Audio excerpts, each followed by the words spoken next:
Em nome do Pai, e do Filho, e do Espírito Santo. Amém. Meus amados irmãos, para as pessoas que possuem ao menos um conhecimento básico da catequese e que já acompanham há algum tempo as publicações, os eventos, as campanhas realizadas pela CNBB, é fácil de se constatar este viés cada vez mais à esquerda, este alinhamento da CNBB enquanto instituição às pautas de esquerda e daquela esquerda mais revolucionária. E isto se deve especialmente a um grupo de bispos atuantes, adeptos da teologia da libertação, e também de assessores destes bispos que estão ali, né, e que são fortemente militantes desta mentalidade esquerdista da teologia da libertação. Não se espanta, portanto, aqueles que sabem desta situação. Entretanto, a campanha da fraternidade de 2021 ultrapassa todos os limites do aceitável. Torna-se um escárnio para nós, católicos, tamanho que é impossível não reagir de maneira mais forte ao que está sendo feito, ao engodo, à enganação que está sendo colocada para os católicos engolirem.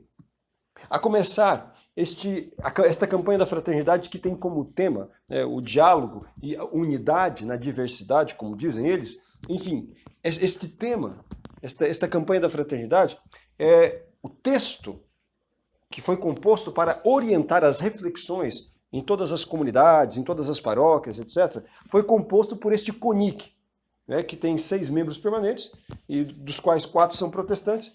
Todos eles, desde o presidente, vice-presidente, secretário-geral, etc., têm em comum, não a fé cristã, exatamente, mas este alinhamento ideológico revolucionário. Tanto que o presidente é daqueles do Lula livre. Tem várias fotos dele em eventos do Lula e manifestando o seu credo petista. Esta secretária, a vice-presidente, semelhante. Esta secretária-geral, que é uma pastora luterana, chamada Holmbank, para além de ser uma esquerdista militante, é feminista, trabalha junto com o CEFEMEA na luta para legalização do aborto, é defensora da ideologia de gênero. Portanto, não é alguém que se pode chamar cristã. Por isso disse, o que tem em comum não é o cristianismo. Porque se fosse cristã, evidentemente, ao menos nessas coisas tão básicas, evidente que estariam unidos àquilo que é a vontade de Deus, que diz não matarás. Estes mesmos que fazem campanhas contra o desarmamento, mas que são a favor do assassinato de crianças que não nasceram. São estes senhores que compuseram, mas especialmente esta pastora abortista, Holmbank, que compuseram este texto base da campanha da fraternidade, que está sendo apresentado pelos bispos do Brasil para os católicos em todas as paróquias e comunidades refletirem durante a quaresma. Mas que loucura, a que grau de loucura nós chegamos? Como é possível que aqueles que foram consagrados, constituídos pastores do povo de Deus, deleguem esta missão tão grave, especialmente no tempo da quaresma, que não é tempo de reflexão política, é tempo de buscar a conversão pessoal, a superação dos próprios pecados, preparando-se para a Páscoa do Senhor. Mas, ainda mais, renunciando este seu munus, esta sua missão de santificar, de conduzir o povo ao conhecimento da vontade de Deus e à conversão a esta mesma vontade de Deus, renunciando a isso, delegam a este grupo do CONIC, capitaneado por esta pastora abortista, a missão de conduzir as reflexões quaresmais nas paróquias e comunidades do Brasil. Como é possível que os bispos façam isso com os católicos? Como é possível que tenham tal atitude para com aqueles que acreditam na única igreja fundada por nosso Senhor Jesus Cristo? Como é possível isto? É preciso perguntar.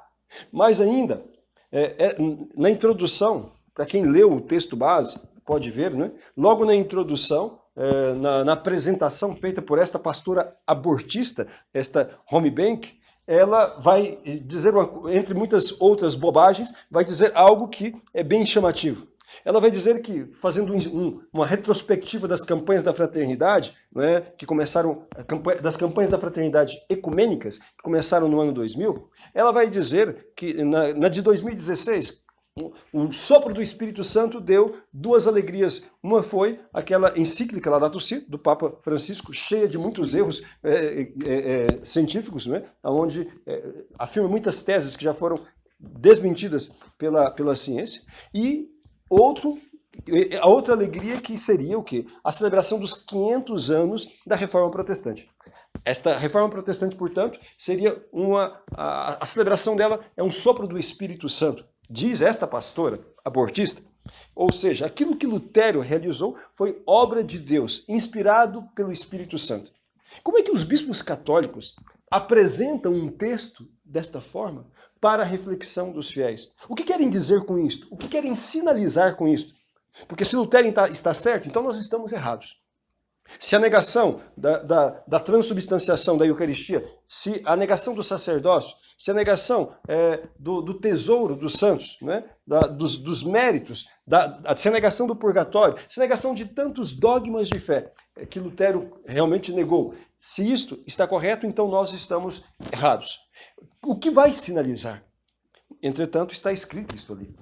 E este texto, ele é todo um líbero, é um conjunto, é um texto fortemente ideológico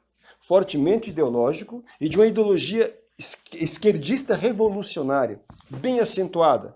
Se pode fazer cotejar, comparar o texto desta campanha da fraternidade com a forma como se pronuncia os partidos de esquerda como PT, PCdoB, PDT, PSOL, e a nossa mídia, a grande mídia também, né? Você pode pegar aqueles editoriais ou jornalistas que quase na sua totalidade são dessa esquerda revolucionária, e a linguagem é a mesma.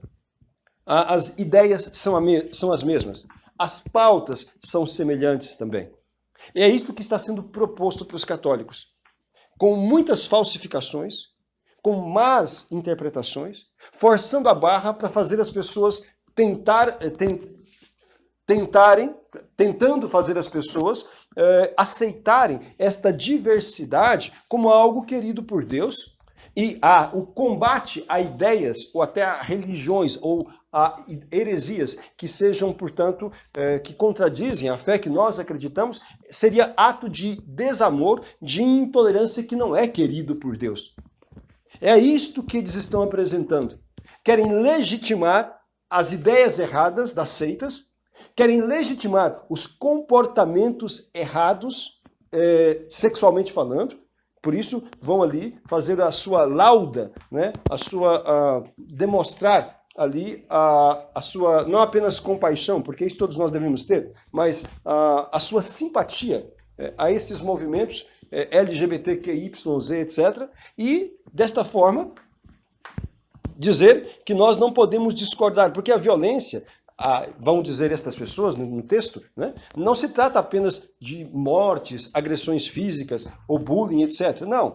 A violência é você não aceitar o outro. A violência é você não aceitar a ideia, a forma de viver do outro. Bom, isso ninguém é obrigado a aceitar. Nós devemos ser educados como cristãos para amar as pessoas. Sim, sempre. Respeitar, pode ser ateu, pode ser espírita, pode ser protestante, pode ser o que for. Nós somos educados para respeitar as pessoas. Mas nunca concordar com aquilo que é contrário à palavra de Deus. Nunca assimilar aquilo que é contrário ao Evangelho. E é justamente este ponto que eles querem forçar, este ponto que eles querem, então, fazer com que nós venhamos a romper em nossa consciência.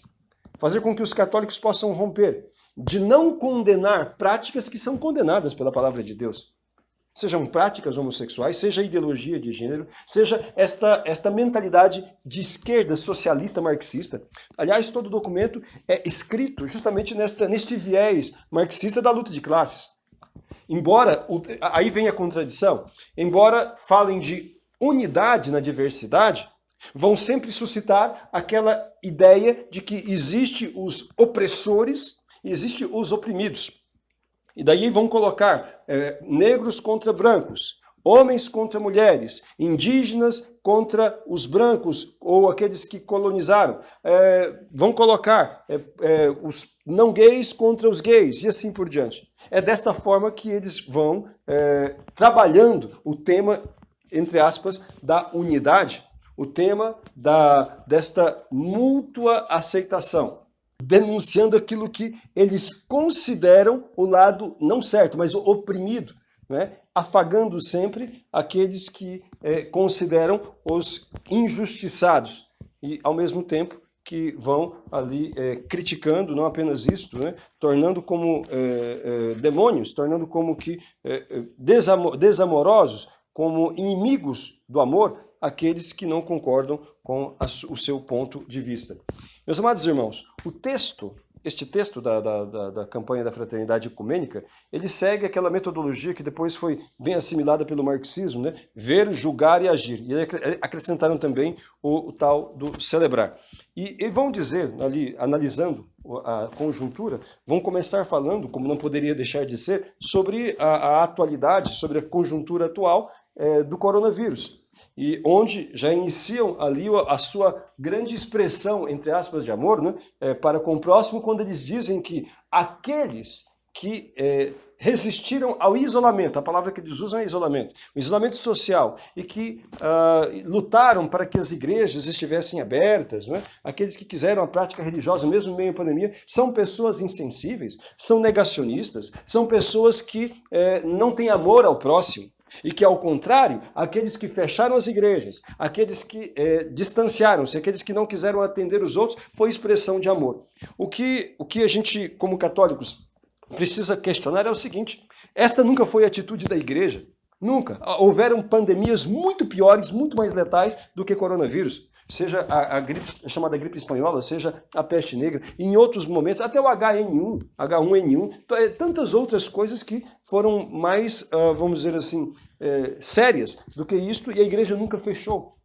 A igreja nunca fechou, sempre esteve aberta, para que os fiéis, especialmente nesse tempo, né, de crise, esse tempo difícil, pudessem encontrar na oração e nos sacramentos o conforto, a fortaleza, o consolo de Deus.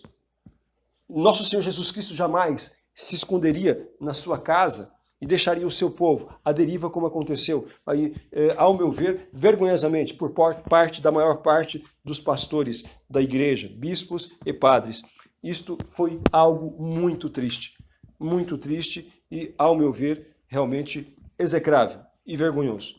Mas, neste texto, estas pessoas vão dizer que quem buscou lutar, ou quem pedia aos bispos, aos padres, abram as igrejas, queremos missa, queremos confessar, etc., foram pessoas, então, insensíveis.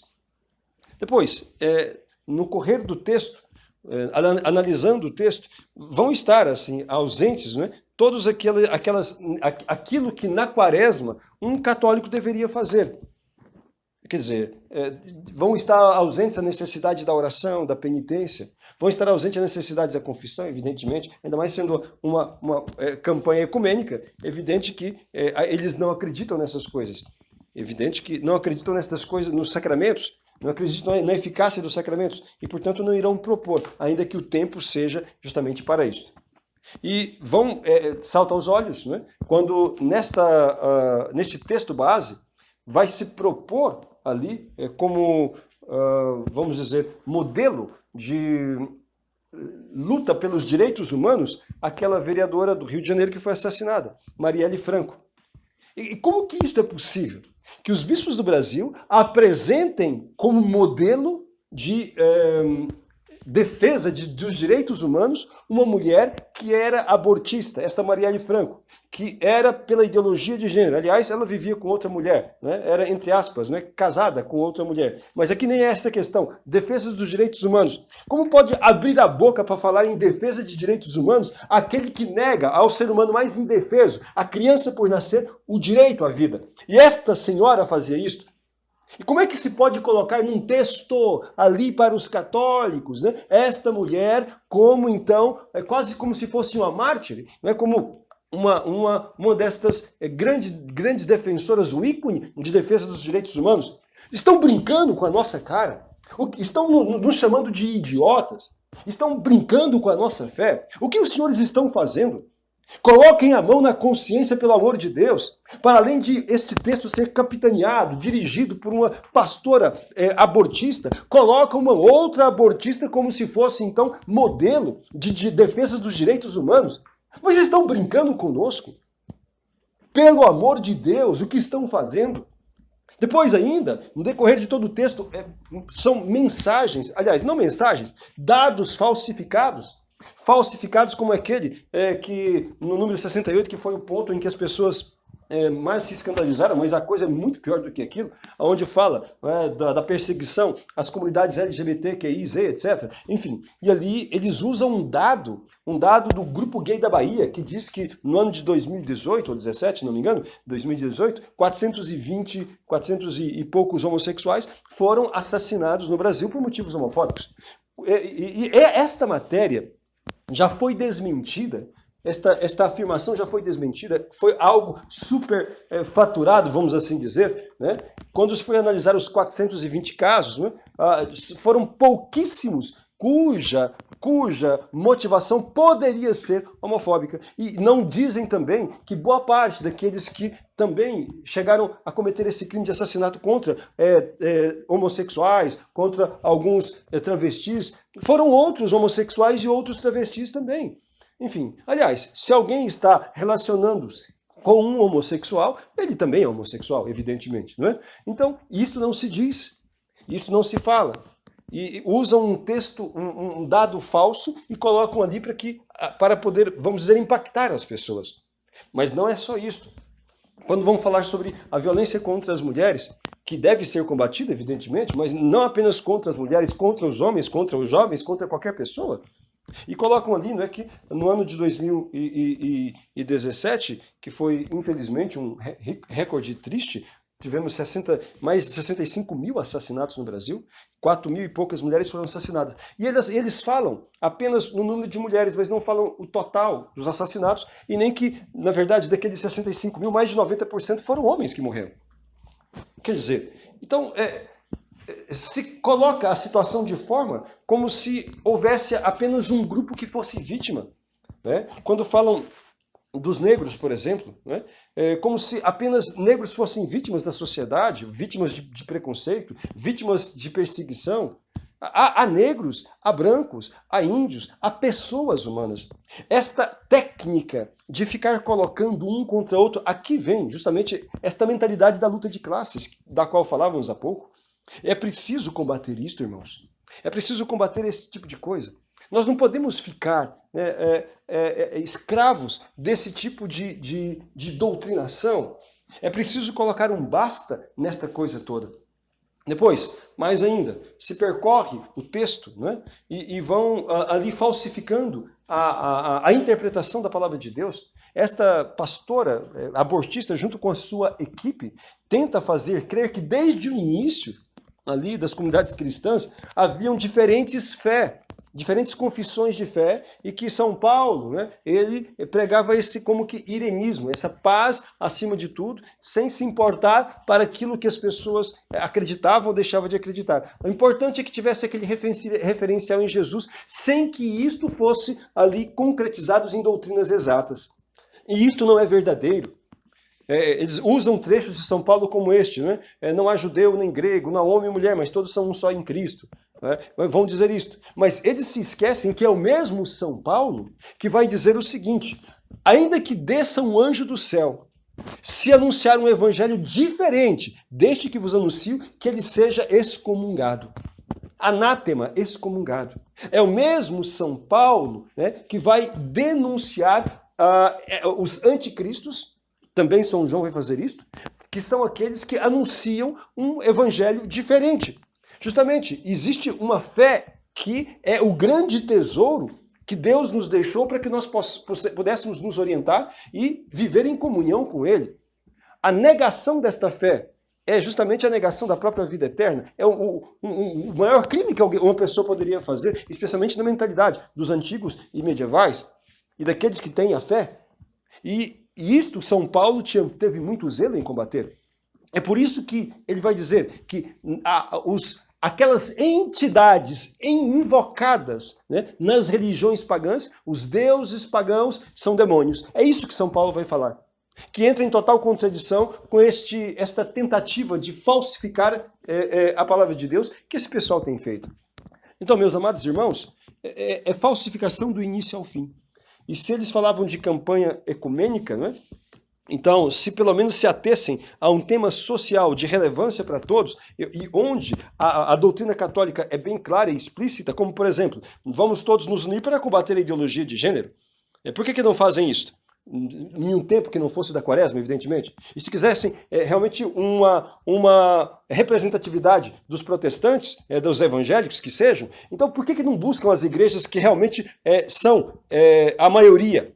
Por que não chamam, por exemplo, o pessoal da Assembleia de Deus, o pessoal da Brasil para Cristo, o pessoal ali, os pentecostais em geral, o pessoal da Igreja do Véu, aquela congregacionista? Por que não chama esse pessoal que possui mais de 95% dos chamados evangélicos para poder defender pautas comuns? Aí sim, é uma ação ecumênica que nada tem a ver, na verdade, com a teologia, mas com a moral natural, que é a defesa da família, a defesa da vida, a defesa, né, dos princípios cristãos que norteiam a sociedade. Aí sim, aí uma sugestão, CNBB, faça isto. Ao invés de fazer estas campanhas falsamente ecumênicas, que são, na verdade, destruição da fé católica, convide os protestantes, por exemplo, né? Convide os protestantes da Assembleia de Deus, da Igreja Brasil para Cristo, convide os protestantes, os evangélicos lá, da Congregação Cristã no Brasil, mesmo aí os batistas e outros também, quem sabe, convide esse pessoal, os pentecostais e neopentecostais, para poder então fazer uma frente forte, para poder envolver o governo federal, os deputados, os senadores, a fim de que possam, de uma vez por todas, banir, não é, a legislação que favorece o aborto e também a ideologia de gênero e aquilo que, de alguma forma, está ferindo os princípios cristãos. Por que não fazem isso, CNBB? Ao invés de estar aí promovendo campanhas de dessacralização e de destruição da fé do nosso povo, levando as pessoas à confusão, ao engano, como é o caso da campanha da fraternidade deste ano. Meus amados irmãos, no fim, quando eles vão falar então ali de ações concretas, de exemplos, não é? Como poderíamos dizer, de ecumenismo, exemplos de tolerância, exemplo de diálogo, eles vão dizer que foram 20 membros deste CONIC, foram até um terreiro de Mãe de Santo, né? E ali que havia sido atacado lá em Brasília, em parte sido colocado fogo, etc. E foram lá então mostrar solidariedade e fazerem ali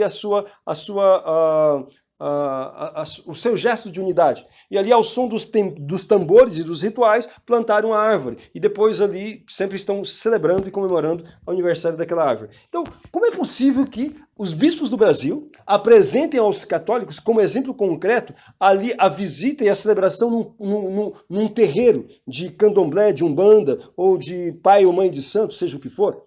Como é possível? Aqui não se trata, pelo amor de Deus, de fomentar a violência seja contra quem quer que seja. O próprio catecismo diz que nós devemos ter, né, caridade para com todas as pessoas, sejam homossexuais, seja ateus, seja o que for.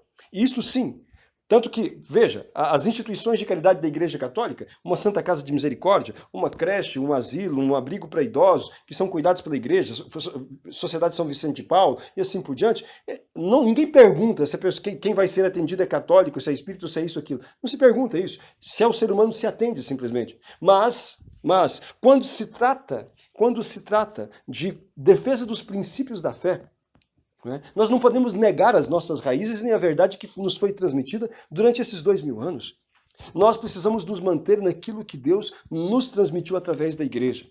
Então, meus amados irmãos, olha, é um escárnio esta campanha da Fraternidade de 2021. Há pouco aí, viram aí o senhor cardeal Odilo Scheller, o mesmo que aprovou o desfile nas escolas de samba, a introdução da imagem de Nossa Senhora, no meio lá de peitos e bundas das escolas de samba. Esse mesmo. O mesmo que nomeou o Fernando Haddad, abortista, esquerdista, né, socialista. O mesmo que fabricou os kit gays, ensinando, erotizando crianças, né, para erotizar crianças. Este mesmo Fernando Haddad foi nomeado pelo Odilo, Scheller, não é?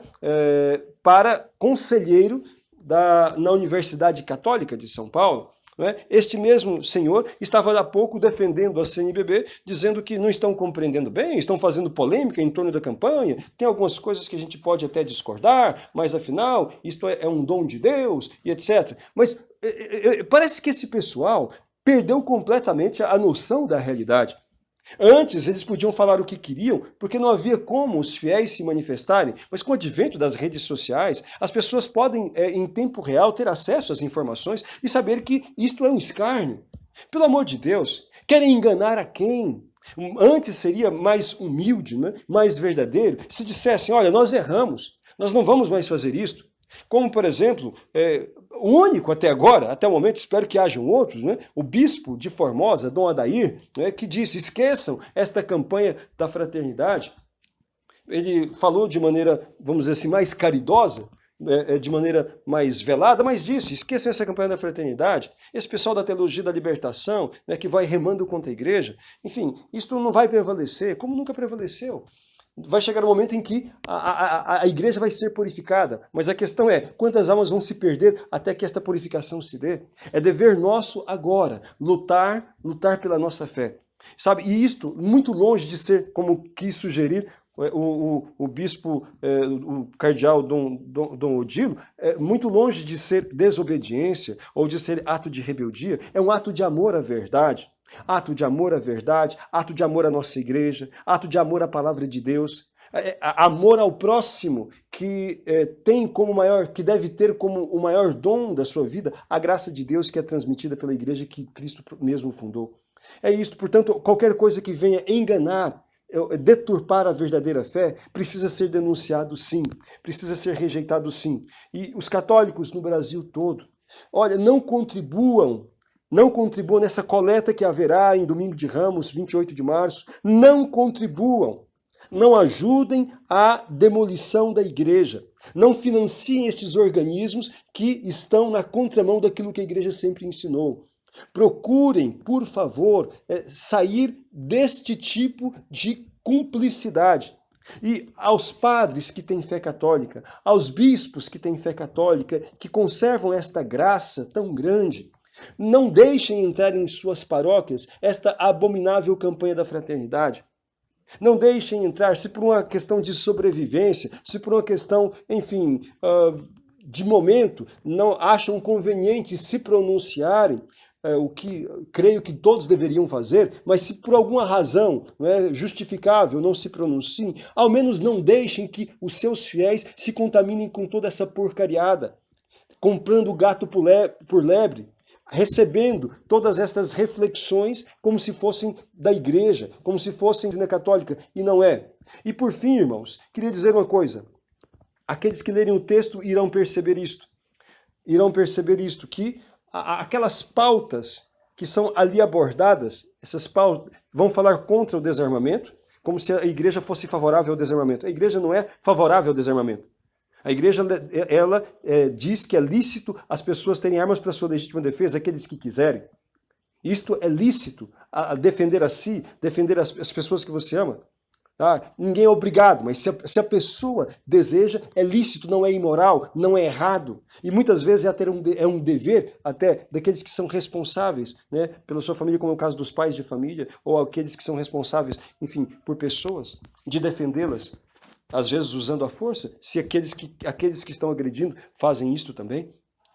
Aí, colocam ali esta pauta do desarmamento, colocam ali a violência policial todo o tempo. Eles não falam da violência dos bandidos, dos que matam, roubam, assassinam, viciam os filhos, os nossos filhos. Disso eles não falam. Falam que os policiais são muito violentos, etc. Infelizmente, há aqueles que realmente às vezes erram e exageram, existe corrupção em todo canto, no meio policial, inclusive dentro da igreja, mas não se pode generalizar e colocar a violência policial como se todos fossem adeptos disso. Então, depois, o suposto racismo estrutural, o combate às políticas aí, do governo atual e assim por diante. Tudo isso faz perceber um alinhamento desta turma, né, do CONIC e desta ala esquerdista da CNBB, né, um alinhamento aos partidos de esquerda, sim, que estão falando as mesmas coisas. usando esses termos como negacionistas, como contrários à ciência, como alinhados aos racistas estruturais, eles atacam o agronegócio, eles atacam a ordem capitalista, evidentemente, não é, como não poderia deixar de ser, atacam tudo aquilo que vamos dizer, presente, mesmo as coisas boas, na sociedade ocidental. Meus amados irmãos, como não ver nisto? Como não ver nisto ali quase como um esforço de cooptar, de tentar fazer com que os católicos rejeitem as pautas conservadoras, né? E ao mesmo tempo tornem-se simpáticos a esta mentalidade e às pautas da esquerda revolucionária, para ver se, quem sabe, o candidato que as esquerdas lançar podem então ter algum sucesso no ano que vem, que é ano de eleições. Então, é isto. Esta mesma pastora abortista que organizou a composição do texto base, que vai servir aí para a campanha da fraternidade, ela mesma foi uma das signatárias, uma das lideranças, entre aspas, cristãs, que assinaram há poucos dias o pedido de impeachment do atual presidente. E disso se trata. Muito mais questões políticas, muito mais questões de implantação de uma revolução que destrói os valores cristãos, do que partilha de fé ou diálogo, porque eles não querem diálogo com quem pensa diferente deles. O diálogo para eles só existe se você pensar igual a eles, né? Se você assumir, se você aceitar os comportamentos que eles defendem, as ideias que eles propagam. Do contrário, você é um desumano, você é um fascista, do contrário, você é um extremista e que não merece conviver no meio de gente civilizada como eles. Esta é a mentalidade que que está presente neste documento lamentável. E que todos os católicos possam protestar, sim. Possam falar com seus padres, falar com seus bispos e perguntar a eles com muita sinceridade: vocês vão colocar isso na nossa paróquia, na nossa diocese? Enfim, e abstenham-se de participar de qualquer coisa que tenha, enfim, que esteja orientado por esta campanha, este texto desta campanha da fraternidade. E, sobretudo, não colaborem com essa destruição da igreja, doando dinheiro para estas organizações que estão ali reunidas com esta mentalidade anticatólica. E, por fim, meus irmãos, rezemos muito, aproveitemos a quaresma e rezemos muito pelos nossos padres, bispos, pelos formadores dos seminários. Rezemos por aqueles que têm a responsabilidade de conduzir a igreja, para que se convertam e cumpram o seu papel. Ou então deixem a igreja de Deus em paz, para aqueles que têm fé católica, para aqueles que acreditam no que a igreja ensina, e de forma que o povo possa ser conduzido ao céu, de acordo com aquilo que Jesus ensinou e os apóstolos transmitiram, e do que depende a nossa santificação e nossa salvação. Que a Santíssima Virgem nos ajude e nos abençoe nesses tempos difíceis, onde nós, sem perdermos a caridade e sem perdermos a verdade, possamos então continuar caminhando rumo àquilo que Deus nos chama, a salvação eterna. Louvado seja nosso Senhor Jesus Cristo.